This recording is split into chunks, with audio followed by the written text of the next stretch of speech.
Le Val-Joli vous présente du talent et du cœur.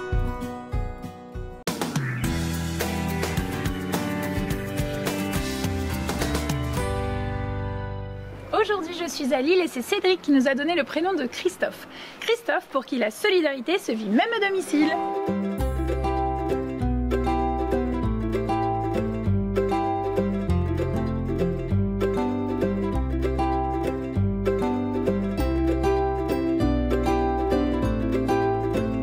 Mais je suis crevée, Christophe.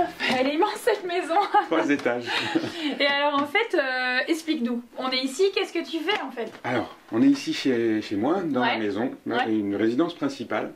Et l'idée c'est qu'elle est un peu trop grande pour moi. T'as vu, il y a Ouais, je me doute. une belle 1930 avec 4 chambres. Il y a 3 chambres qui sont inoccupées le plus clair du temps.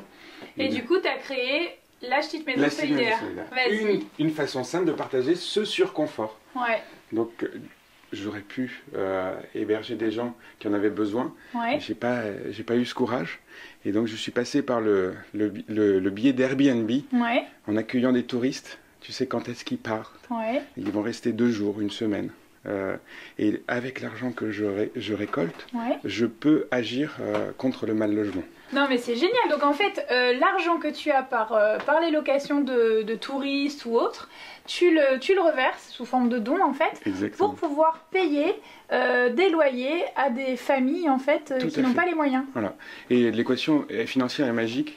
On se rend compte que l'année dernière, j'ai loué 91 nuits la maison. Elle m'a permis de financer 1001 nuits. L'idée, elle est de fonctionner en colibri. Une maison, elle a son impact, mais il est limité. Par contre, si tout le monde le fait, ne serait-ce qu'une fois par an, finalement, pendant mes vacances, si j'avais pas eu toute une équipe pour faire la conciergerie, amener les clés, eh ben, j'aurais loué qu'une fois. Alors que pendant une semaine, on peut louer à 3 fois, 2 jours à une dizaine. Ça donne envie à tout le monde de pouvoir t'aider dans ce projet-là. Chacun a un moyen d'impact. Ouais.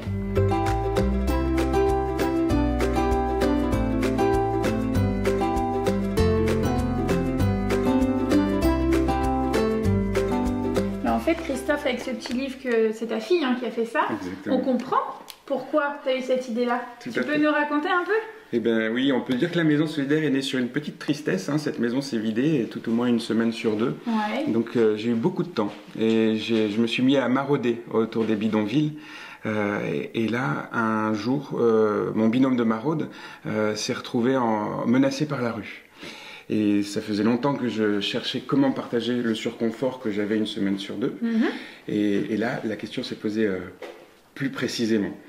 Et c'est à ce moment-là que j'ai confirmé que je n'étais pas capable de recevoir. C'était ni bon pour mon ami Tony, ni bon pour moi.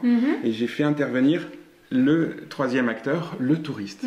C'est comme ça que tu fais du coup et que tu passes du coup à la location comme ça, voilà. C'est ça, tout simplement. Génial. Donc avec les revenus, on peut accompagner, aider, donner un peu de confort, sortir de l'état d'urgence les gens qui sont sans abri. Quiconque a un canapé le met à disposition des petites maisons solidaires une fois par an. On organise ça en ce moment justement à travers un groupe Facebook, un groupe LinkedIn. Donc on peut vous retrouver alors sur la page Petite Maison Solidaire. Petite Maison Solidaire. Tout à fait. Bon, en tout cas, merci Christophe. Et vous aussi, si vous êtes formidable comme Christophe ou si vous êtes tout simplement incroyable, n'hésitez pas. Vous laissez un petit message sur la page Facebook de WEO et je me ferai un grand plaisir de venir à votre rencontre comme je suis venue voir Christophe aujourd'hui. Je vous dis à très bientôt sur WEO. Salut! Bonjour à tous.